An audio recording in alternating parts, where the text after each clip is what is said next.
warga Tionghoa di seluruh dunia, di seluruh Indonesia, dan khususnya juga di Kota Bandung akan merayakan Tahun Baru yang biasa kita sebut Imlek.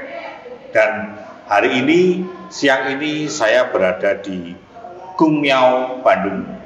Gungmiao itu adalah kelenteng agama Konghucu, dan tentu saja hari ini saya ditemani oleh dua tokoh Konghucu Kota Bandung. Yang pertama adalah Bapak Din Bijaksana, Ketua Makin Bandung. Selamat siang, Pak. Siang, Pak. Kemudian yang kedua adalah Kiau Seng Sukoco Sastronegoro Bambang. Selamat siang. Salam sehat semua. Weite Tungtien. Weite Tungtien. Ya. Pertama saya mau bertanya dulu kepada Pak Din ya. Pak Din mungkin bisa dijelaskan sedikit tentang Makin itu apa sih, organisasi apa, Pak? Jadi Makin itu adalah organisasi keagamaan Konghucu yang kepanjangannya adalah Majelis Agama Konghucu Indonesia. Nah, ada MAPAKIN, Majelis Tinggi Agama Konghucu. MAPAKIN tingkat nasional berarti ya? Betul, itu kita ada di pusat, Jakarta. Kalau untuk di Bandung ada Makin, ada Wakin. Ya. Kalau Pak Din sudah berapa lama menjabat? Saya kebetulan dipercaya sama teman-teman ini 2 periode, Pak. 2 periode. Satu periode 5 tahun. Iya, betul. Oke. Nah, saya warga Konghucu di Bandung itu sebanyak apa sih, Pak sebenarnya? Sebetulnya begini, Pak. Kalau yang tercatat itu kurang lebih 200 orang. Gitu ya. Namun sebetulnya ini banyak orang-orang yang masih Konghucu. Namun mereka itu karena perubahan ya. Ini dulu dengan adanya Orde Baru, sehingga Konghucu ini seperti tertutup. Sehingga banyak orang-orang akhirnya tidak berani mengakui Konghucu. Padahal di rumahnya masih ada tempat leluhur, abu leluhur, gitu. Kemudian masih bersembayang menggunakan hyong, gitu. Masih mengakui adanya cengbeng, gitu ya. Yang biasanya kita tuh tradisi. Ya. Jadi sebetulnya banyak, gitu. Hanya mereka sekarang kalau di KTP secara resmi mungkin tidak tercatat secara resmi. Begitu kok. Jadi saya juga melihat kejadian ini setelah ada pengakuan dari Presiden, dari Gus Dur waktu itu. Nah, mulailah terjadi perubahan-perubahan sehingga agama Konghucu ini mulai ada kembali yang orang-orang yang merasa, oh saya itu ternyata Konghucu, dan mereka berani beralih dari KTP-nya. Padahal sudah sejak tahun 2000 ya, Pak? Ya. Sampai sekarang kan berarti sudah 24 tahun. 24 tahun ya, hampir 24 abad ini. Betul sekali. Belum terbuka sekali ya.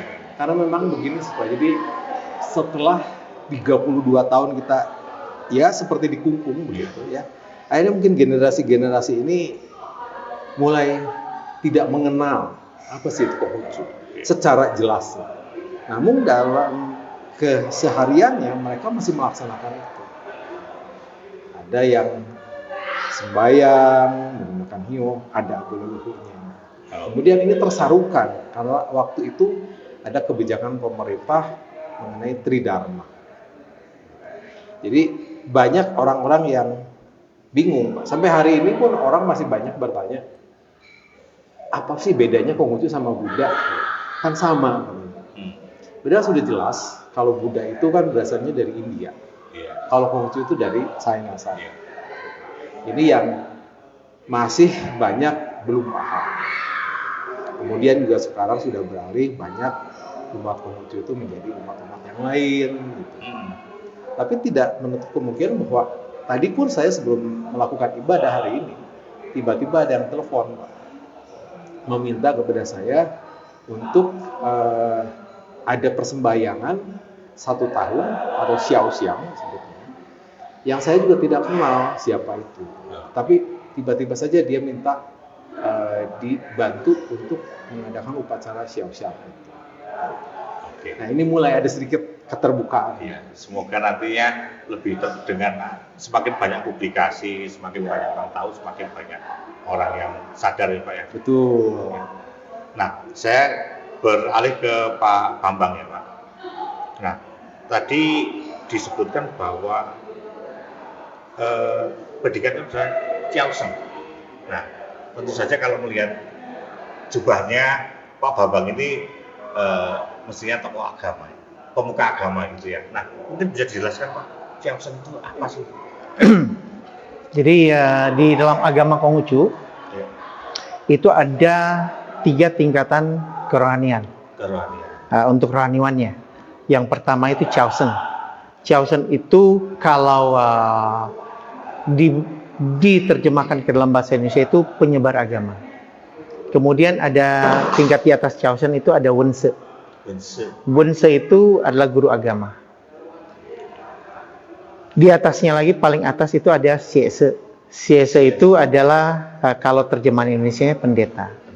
Jadi di struktur dalam agama Konghucu itu ada Chiao Sheng, Wen Se dengan Xie Se. Jadi Chiao Sheng itu guru ya? Penyebar agama sampai seperti guru, sama mirip seperti Ustadz gitu? Ustadz di Muslim. Iya. Dan memang kalau di Konghucu Chiao Sheng ini banyak. Yang paling sedikit Xie Se itu paling sedikit, nggak sampai 10. Dari masa ke masa nggak sampai 10. Oke. Nah, kita masuk ke intinya sekarang, ke soal Imlek. Yang kami pahami Pak, sebagai orang di luar Tionghoa, saya pahami Imlek itu sebagai tahun baru ya. Sebenarnya seperti apa Pak? Anggapan saya apa? Imlek itu adalah sistem penanggalan. Sistem penanggalan, kalender. Ya, cuman orang yang kenal bilang Imlek tahun baru, sebenarnya yang kita rayakan adalah tahun baru dalam penanggalan Imlek. Jadi perayaan tahun barunya. Perayaan tahun barunya. Cuman perayaan tahun baru Imlek itu dari titik kita mau menghitung tahun baru sampai selesai itu bukan sesuatu yang pendek. Ada perayaan panjang, prosesi panjang. Sebenarnya dihitung dari awalnya, menghitung kapan sih tahun baru, ya kan? Itu dihitung pada posisi matahari berada pada titik balik 23,5 derajat lintang selatan, atau kita sebut dengan Tungce. Atau sekarang ini BRIN sudah hampir 10 tahun terakhir ini mengeluarkan posisi solstice selatan dan solstice utara. Posisi solstice selatan dan solstice utara dua-duanya dikeluarkan oleh BRIN itu berdasarkan berhubungan dengan kebutuhan agama Konghucu. Sebenarnya pemerintah sudah mengakomodir ini. Sampai Jadi itu ya. Jadi solstice selatan itu saat Tungce, titik balik. Nanti solstice utara itu saat sembahyang Tuan Yang. Sembahyang Tuan Yang itu sembahyang yang pakai bacang dan ciri khasnya perahu naga. Ya, lomba perahu naga. Nah, kita bicara dengan tahun baru. Kenapa sih orang akan bertanya sih, kenapa sih tahun baru Imlek itu nggak akan jauh berpisah dari tanggal 20 Januari sampai 20 Februari? Iya. Karena ini ada penguncinya. Penguncinya adalah Tungce. Tungce ini tahun barunya dinasti Zhou. Zaman saat Nabi Konghucu hidup. Nah, tahun baru itu dihitung adalah bulan mati kedua dari waktu Tungce. Jadi di bulan mati kedua, bulan yang di langit, nggak ada bulan sama sekali. Kita agak berbeda sedikit dengan penanggalan Hijriah. Kalau bulan tanggal 1-nya Imlek, itu bulannya nggak ada sama sekali. Berbeda dengan tanggal 1-nya Hijriah. Tanggal 1 Hijriah kan mesti ada garis tipis yang kita bilang hilal. Nah, itu berbeda. Berbeda 1 hari atau 2 hari. Nah, jadi bulan mati kedua itu adalah dari Tungce, itu adalah tahun baru. Nah, makanya dia selalu bergeser dari nggak bergeser dari antara 20 Januari sampai 20 Februari. Terus kenapa sih? Kan ada selisih sekitar 13 sampai 14 hari dengan penanggalan matahari kan? Iya. Penanggalan kita bilang sekarang penanggalan Gregorian kan? Ada selisih, kenapa dia nggak mundur gitu kan? Nah, ada koreksi tahun yang kita sebut dengan lun, di mana ada bulan yang branding. Ada bulan yang branding. Itu untuk koreksi. Kurang lebih 2 tahun sekali, sekitar 2 tahun sekali ada koreksi lun. Makanya dia nggak bergeser terus. Nah, gitu. Oke. Dia begitu sampai titik ini dia kan balik lagi, ya, karena ada lun. Berikutnya sebenarnya proses saya bilang tadi prosesi tahun baru, kan mulai dari Tungce.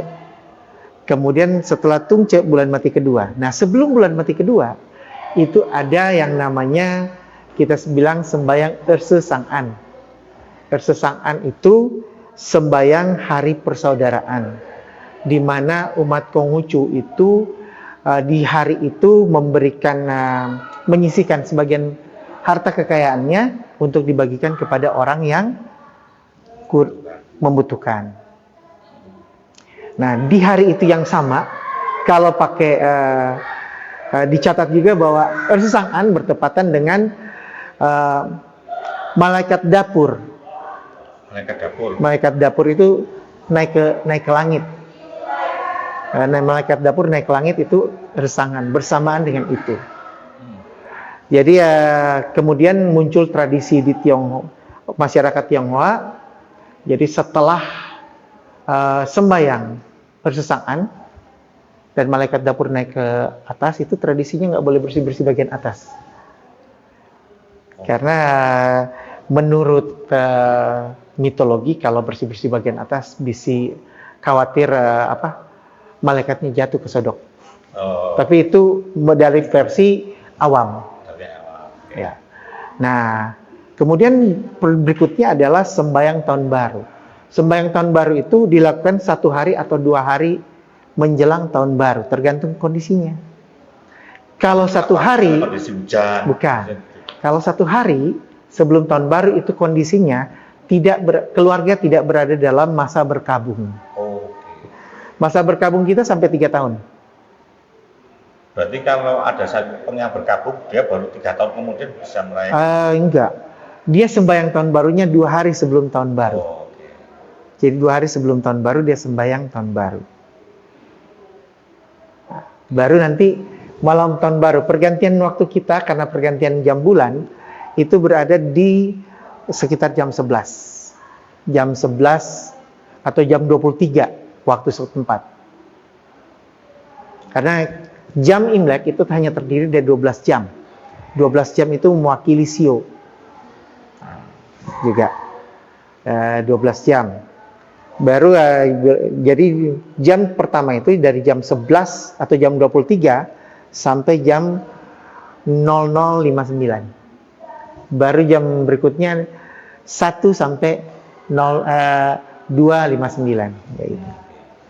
Nah, tradisi apa saja yang biasanya dilakukan warga Konghucu ketika tahun baru? Tradisi yang banyak dilakukan adalah sebenarnya kalau umat Konghucu maupun orang Tionghoa itu sama seperti umat Muslim, suka mudik. Ya. Nah, mudik pertama itu adalah pada saat menjelang tahun baru, karena harus sembahyang di keluarga, sembahyang dalam altar keluarga. Kemudian setelah sembahyang itu jam makan malam itu dilakukan makan malam bersama keluarga. Nah, selesai makan malam bersama keluarga sekitar jam 10 malam waktu setempat. Nah, jam 11 baru mulai sembahyang tahun baru. Oke, berarti sebelum tahun baru teman warga sudah mudik dulu ya? Ya, sudah mudik, udah acara keluarga makan bersama. Kalau di Indonesia apakah juga masih seperti itu? Indonesia juga masih melakukan kumpul bersama, makan bersama keluarga. Sama ya? Iya. Jadi kalau di Bandung juga menjadi tempat berkumpulnya diaspora keluarga itu bagaimana? Ya, justru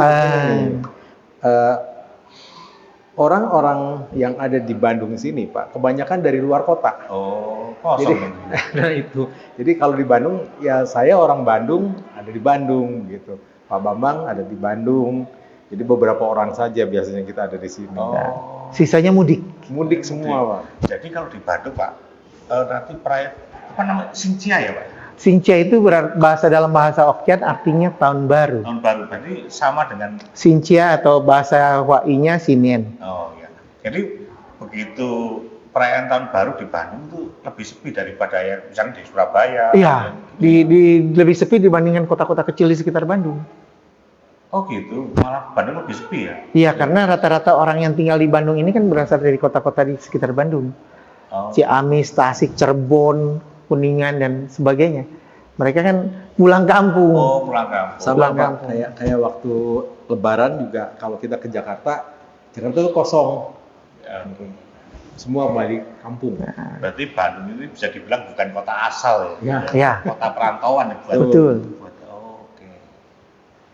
Karena kota Bandung ini kan mengalami ledakan penduduk yang luar biasa di awal tahun 2000. Oh, Karena dengan Bandung kan ada industri dan sebagainya, orang-orang dari pinggiran kan datang. ya. Kalau mau mengandalkan demografi asli Bandung, ya nggak banyak. Oke. Anggaplah kita bilang satu orang punya anak 5-10 juga nggak akan bisa mengimbangi jumlah pertambahan penduduk yang luar biasa.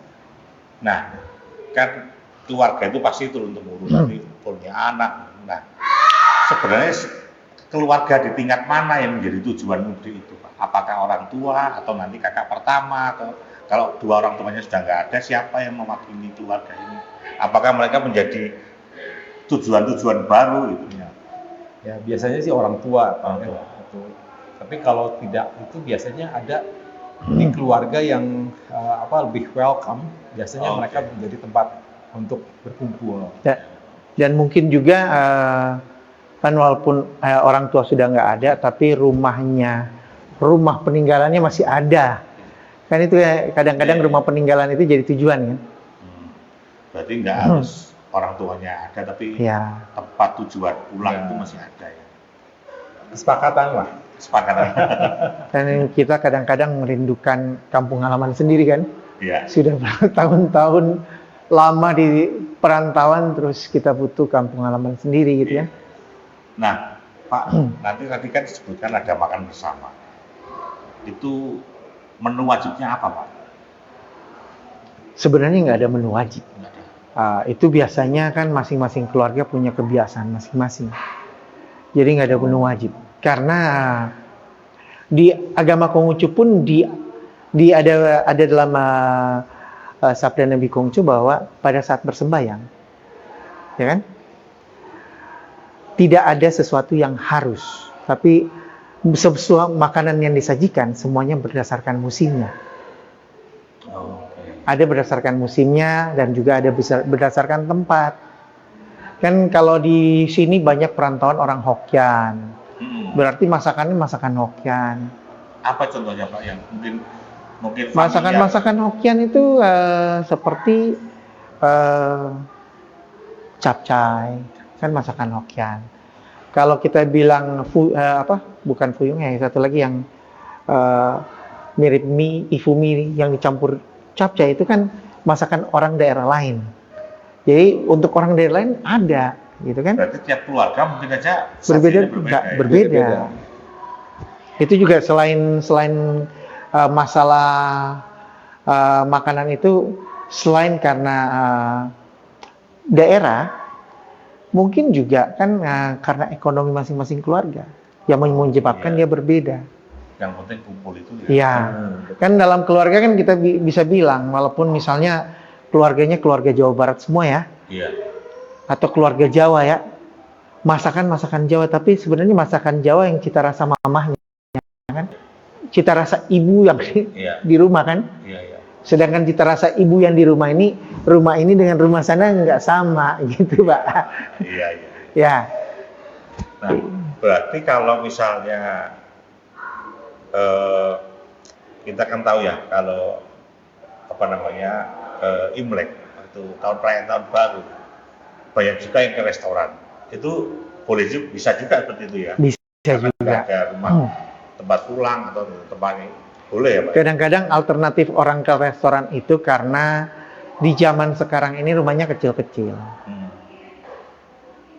Satu, rumahnya kecil-kecil. Kedua, tuan rumahnya mungkin merasa repot kalau menyajikan banyak-banyak. Jadi asal praktis restoran ada tempat besar, kan? Bisa ngumpul tempat besar dan makanan udah disediain orang lain gitu kan? Ya. Nah, ada juga kan yang kami tahu juga Pak, yang familiar di kami itu kalau Imlek pasti bagi angpau. Nah, dibagi angpaunya itu saat apa? Nah, pembagian angpau itu saat tahun baru. Oh, sebenarnya tadi kita menuju perayaan tahun barunya belum selesai, tapi nanti kesambung ya. Tapi angpau itu diberikan. Angpau, ang itu artinya merah dalam bahasa Hokkien. Atau hung, kalau ngawai hung, pau. Jadi amplop merah. Dalam tradisi Konghucu maupun Tionghoa itu hanya ada dua amplop. Amplop merah dan amplop putih. Tapi bukan bendera ya Pak. Ya. Amplop merah itu adalah kalau kita memberikan pada saat bersuka cita. Kalau amplop putih itu diberikan pada saat berduka cita. Jadi amplop putih diberikan pada keluarga yang berduka. Biasanya ada yang meninggal. Kalau amplop merah diberikan pada siapa saja. Tapi itu ada batasan Pak. Jadi kalau amplop merah itu diberikan kepada orang tua yang sudah tidak masa produktif kerja. Yang satu lagi kepada anak-anak yang belum bekerja. Itu kategori tahun baru. Amplop merah yang satu lagi agak eksklusif, diberikan pada saat orang menikah atau orang mendirikan perusahaan. Berusaha. Nah, kan menikah dan berusaha kan nggak setiap tahun toh. Jadi berarti kalau yang tahun baru itu amplop merah atau angpau itu diberikan pada orang yang lebih tua, yang sudah tidak masuk masa kerja, dan anak-anak yang belum bekerja. Berarti yang memberi itu orang yang sudah bekerja, yang mampu ya. Mampu. Syaratnya selalu mampu. Kalau nggak mampu ngasih juga kan nggak bisa juga, repot gitu kan? Lagi repot. Dan orang kan itu tiap tahun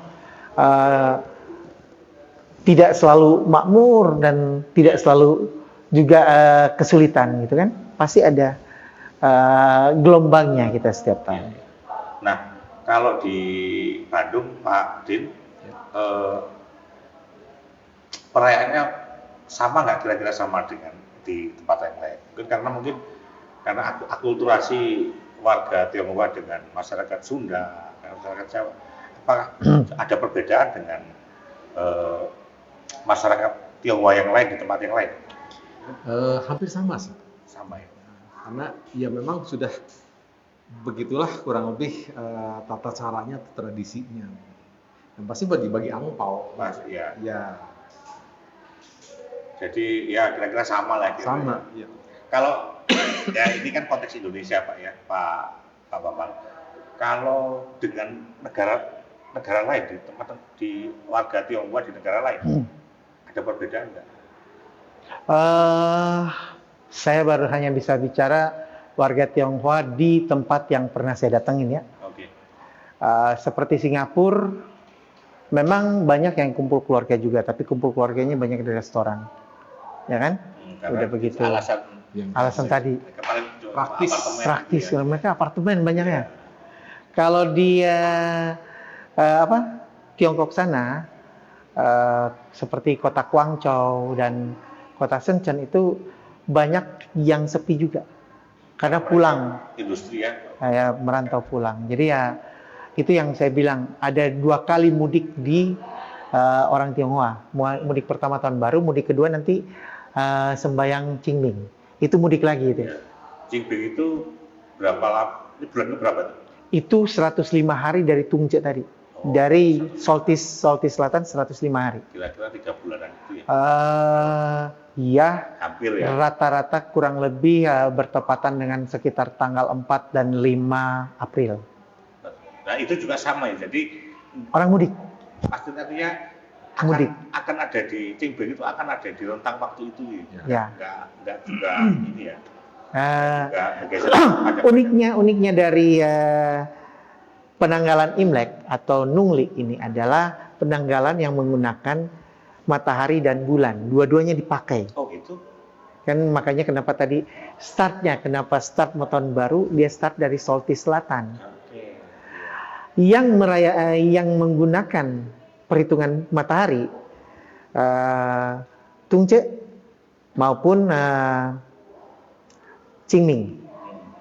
Kemudian perpaduan matahari dan bulan, sisanya pakai perhitungan bulan.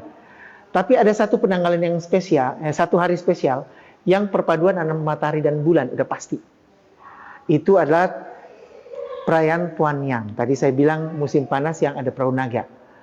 Tuan Yang itu tanggal 5 bulan 5 penanggalan Imlek, di mana posisi matahari pasti berada pada solstice utara atau titik balik utara, dan bulan itu berada mendekati matahari sehingga garisnya hampir lurus, membuat gaya gravitasi matahari di bumi itu sangat besar. Oke. Nah, itu. Jadi ini gabungan. Nah, inilah penanggalan Imlek, sistem penanggalan Imlek. Oke. Pak, ini agak mundur lagi ya soal penanggalan. Tapi apakah di Majelis Agama Konghucu, apakah juga ada semacam kalau di Muslim itu sidang isbat? Ada juga nggak? Kita tidak melakukan sidang isbat. Yang kita lakukan memang semua itu sudah berdasarkan perhitungan. Kalau sidang isbat kan nggak ada perhitungan, tapi kemudian mereka harus melihat. Itu yang digabungkan ya. Metode satu harus melihat secara pasti bulannya. Kalau kita enggak, kita sudah langsung perhitungan. Karena dari zaman dulu itu penanggalan itu distempel negara 100 tahun sekali. Distempel oleh kerajaan 100 tahun sekali. Cuman sejak tahun 2000 stempel kerajaan udah nggak berlaku karena kerajaan sudah nggak ada, udah sekitar 100 tahun ke belakang. Jadi sudah nggak ada. Jadi ini sudah ditentukan berdasarkan perhitungan tanpa stempel kerajaan.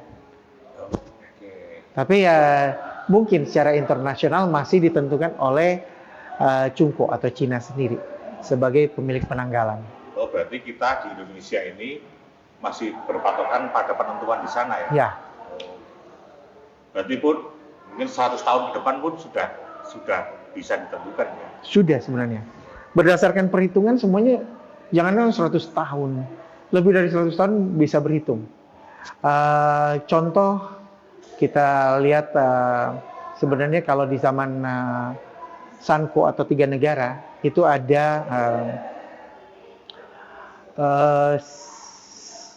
ahli strategi perang yang disebut Cukeliang atau Kungming kan, yang terkenal dengan Kungming Lantern, yang lantera yang bisa terbang tuh. Iya. Dia itu kan menghitung bahwa 200 tahun kemudian ada orang yang datang mau mengacau kelentengnya. Dia bikin surat, hitung dengan hukuman harus menambahkan minyak. Nah, ini berhitung. Jadi dalam kurun waktu sekian mereka menghitung. Karena kita tidak bisa pungkiri bahwa orang Tionghoa itu semuanya ahli ilmu perbintangan yang dibilang ilmu falak. Orang Tionghoa zaman dulu ya banyak yang ahli bilang itu. Jadi semuanya dihitung. Pak, kita kembali ke tradisi ya Pak. Tradisi yang kami percaya juga, saya sebagai orang awam ya terhadap tradisi Tionghoa, setiap perayaan tahun baru itu selalu hujan. Nah, itu kan kalau saya agak nggak masuk akal ya, karena kan perubahan musim sekarang itu kan kita nggak bisa memprediksi. Nah, tapi ya itu kelebihan dari penanggalan Imlek.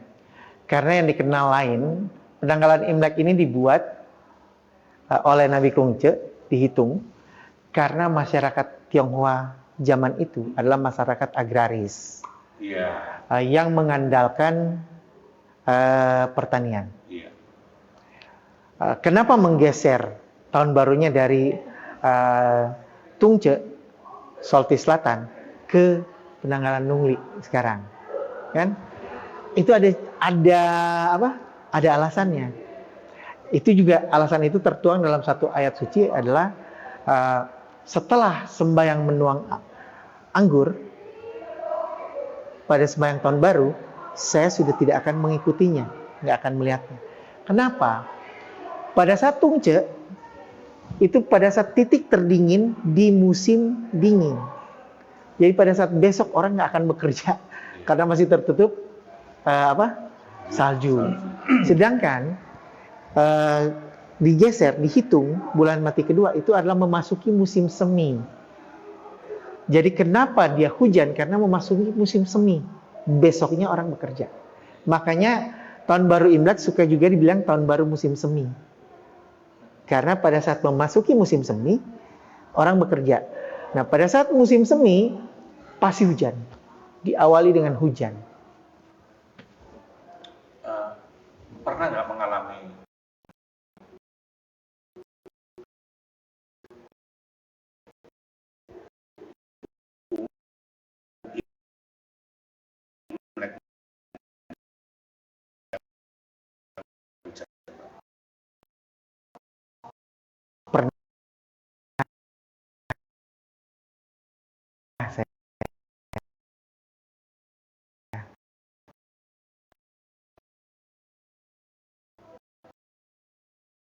Di kota saya tinggal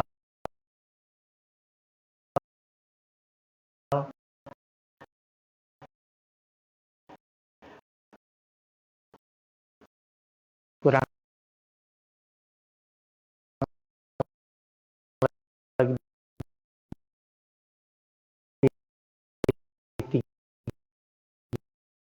30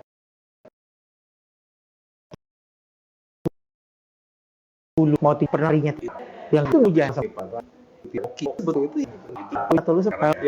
di sebelah ini kan bahannya macam itu kalau lagi. Kalau orang Tionghoa hari ini tahun baru, besok itu adalah hari mulai start bekerja dengan diawali dengan sembahyang ke malaikat bumi, minta izin untuk bekerja. Kalau biasanya kerjanya mulai jam 7, nah ini lebih pagi lagi. Kalau istilah tradisional, mereka bilang tua pekong dagang. Karena banyak orang pedagang, tua pekong dagang. Jadi dia bekerja lebih pagi. Karena memasuki tahun baru, harus semangat baru dong. Jangan loyo-loyo lagi, semangat baru. Tapi kalau misalnya besoknya itu jatuh hari Minggu, Pak? Bisa. Tetap rata-rata orang Konghucu dan orang Tionghoa yang memang Tionghoa masih memegang tradisi kuat, mereka nggak berkata hari Minggu, besok hari Minggu terus nggak kerja. Kalau kita lihat juga ada yang kerja. Kalau pekerjaannya berdagang iya, tapi kalau kantoran tapi nggak semuanya nggak bekerja. Contohnya hari libur tetap bekerja itu wartawan, yang kerja di hotel, tempat hiburan, mall. Justru itu yang pelayanan wisata justru pada hari itu kan kerjanya luar biasa. Karena kerjanya luar biasa karena di situ hari rezekinya. Ya kan? Dan ya bertukaran yang lain seperti kantoran gitu kan, hari mau berlibur berarti mau berbagi uang kan dengan orang lain. Nah sekarang beralih ke ini Pak. Ada selentingan, saya ada cerita bahwa di dalam tradisi ini apakah masuk di dalam lingkup Imlek atau enggak? Saya belum tahu, bahwa saya pernah dikasih tahu ada soal larangan kalau makan ikan nggak boleh dibalik. Itu ada nggak Pak? Itu sih sebenarnya nggak ada ya. Nggak ada, ya? Itu tradisi lokal. Jadi bukan seluruh wilayah Tiongkok atau ya lokal dan ya harus menganut itu ya. Dan ada juga yang ikan itu kan hanya yang makan ikan rata-rata yang berada di pinggiran laut, pesisir laut, atau dia punya ikan darat. Tapi daerah-daerah yang jauh, dia kan nggak makan ikan, Pak. Iya. Mungkin hanya table manner saja, Pak. Oh iya. Jadi kan kalau dibalikin, siapa tahu nanti Nyiprat begitu kan, jadi nggak asik lagi kalau makan. Karena saya juga ada di tempat lain justru dia punya tradisi berbeda, makan ikan berkuah, daging ikannya nggak dimakan, hanya ambil kuahnya doang. Itu kenapa, Pak? Nah, alasannya hanya alasan masyarakat setempat bahwa di dalam kuah itu udah ada sari-sari semuanya. Kenapa makan dagingnya lagi? Kan? Mungkin saya rasa waktu membuat gaya seperti itu, yang memakannya udah nggak pada punya gigi kali. Jadi ya udah kuahnya aja yang diambil. Jadi bukan makan tapi seruput itu. Nah, kan sama seperti sebenarnya banyak orang memperdebatkan kenapa sih orang Tionghoa banyak pakai sumpit, kenapa nggak pakai sendok gitu kan? Iya. Karena itu ada cerita sejarahnya, nggak tiba-tiba pakai sumpit. Masa sebelumnya banyak yang pakai sendok, ada yang juga sendok. Cuma pada masa penggunaan sumpit itu begitu massal dan semuanya itu pada masa Qin Shi Huangdi, kaisar pertama yang membangun tembok raksasa, di mana makanan itu sangat sulit. Jadi gunakan sumpit supaya yang tidak berusaha lebih keras ya nggak dapet. Kan di piring bersama ambil sumpit, yang nggak bisa dan nggak berusaha lebih keras kan nggak dapet. Itu filosofinya. Nah, sekarang soal ini Pak, ini kan masuk nanti tahun baru ini sampai setahun kemudian adalah tahun ular kayu. Nah, itu apa artinya buat warga? Ular kayu itu sio ular dengan unsur kayu. Sio ular itu selalu berada setelah sio naga. Jadi berdempetan ular besar dan ular kecil. Ular besar naga, ular kecilnya sio ular biasa. Dalam sio ini ada yang sio-sio yang dianggap dikatakan beruntung, ada yang kurang. Tapi kalau kita kembali lagi dalam prinsip bahwa Tian Maha Adil, sifat Tian Yuan Liheng Li Cheng, Yuan Tian Maha Pemberi, Maha Pemberkah dan sebagainya. Ya mungkin kan dalam satu tahun ini ada sio-sio yang tidak beruntung.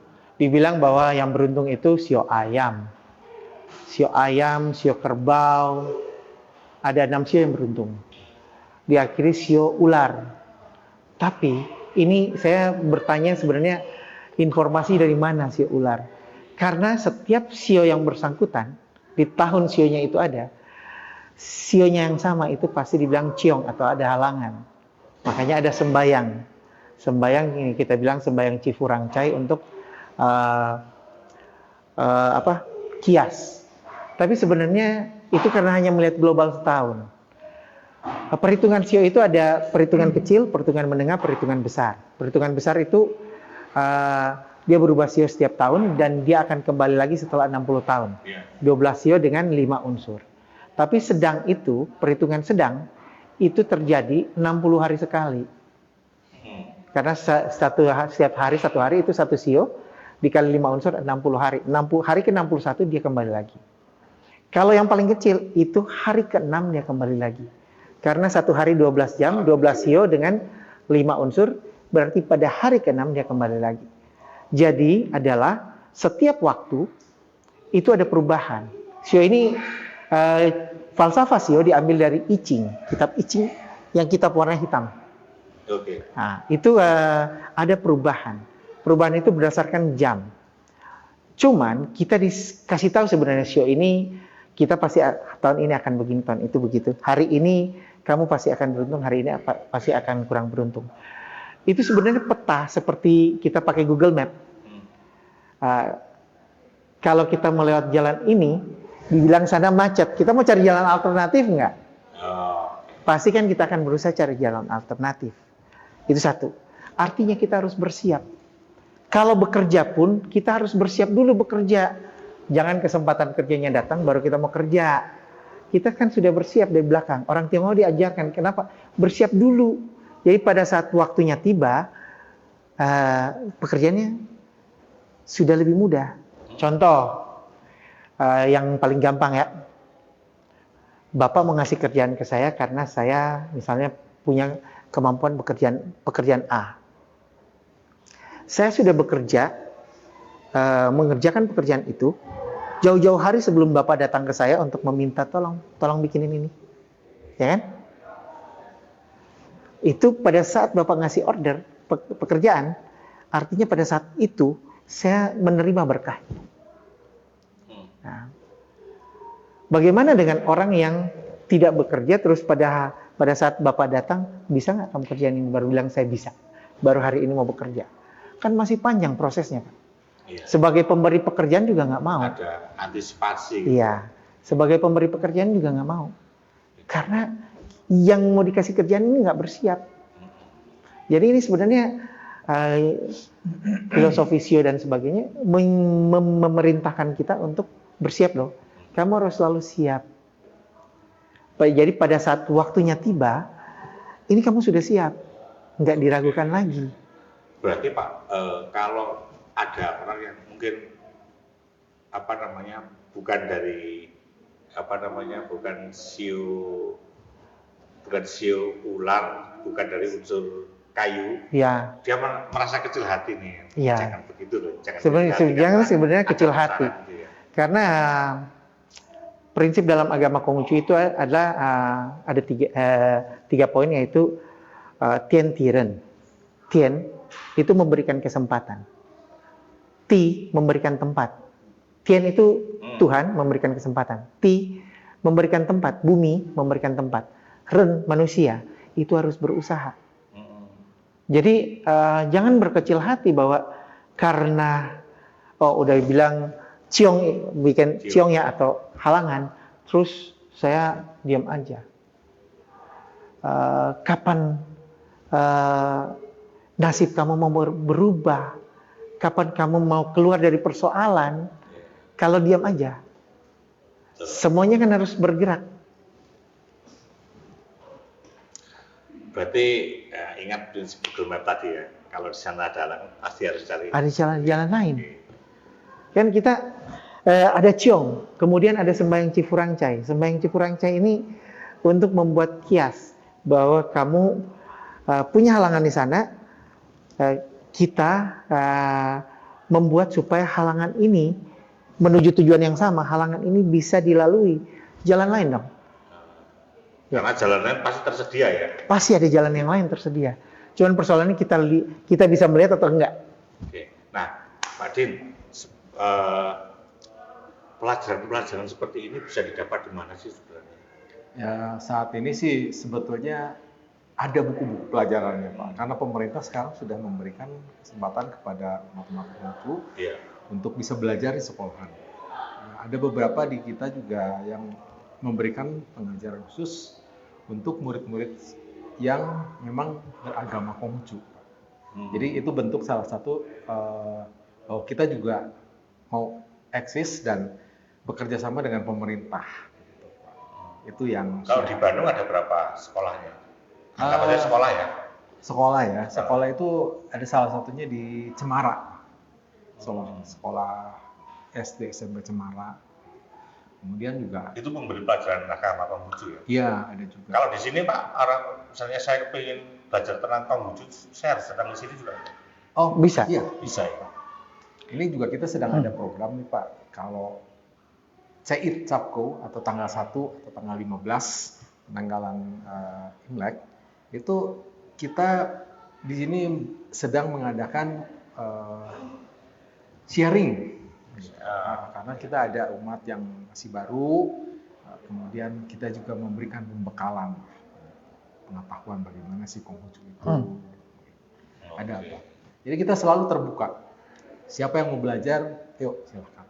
Bahkan kita juga sering dapat kunjungan, Pak. Apalagi nanti nih, kalau Imlek itu biasanya dari Jakartaru, itu hadir. Ada mahasiswa atau pelajar-pelajar yang datang. Wisata religi. Di sini juga? Di sini. Wali kota pun datang beberapa kali ke sini. Kita jadi menjelaskan secara singkat lah. Jadi kita terbuka untuk siapapun yang mau tahu bagaimana sih Konghucu. Nah, ini yang terakhir Pak, Pak Bambang, silahkan sampaikan apa yang ingin disampaikan Pak Bambang untuk warga Konghucu di Bandung, terutama sebagai pemuka, sebagai rohaniwan. Emang nggak Pak Sil? Warga Konghucu maupun umat Tionghoa yang di Bandung, menjelang Tahun Baru Imlek ini saya mengucapkan Selamat Tahun Baru Imlek yang ke-2576. Semoga di tahun yang baru, di tahun dengan sio ular kayu, kita semakin baik, semakin kuat, semakin bijaksana, dan bisa semakin maju dalam membangun bersama-sama dengan warga Kota Bandung yang lain, membangun kota ini menjadi lebih baik.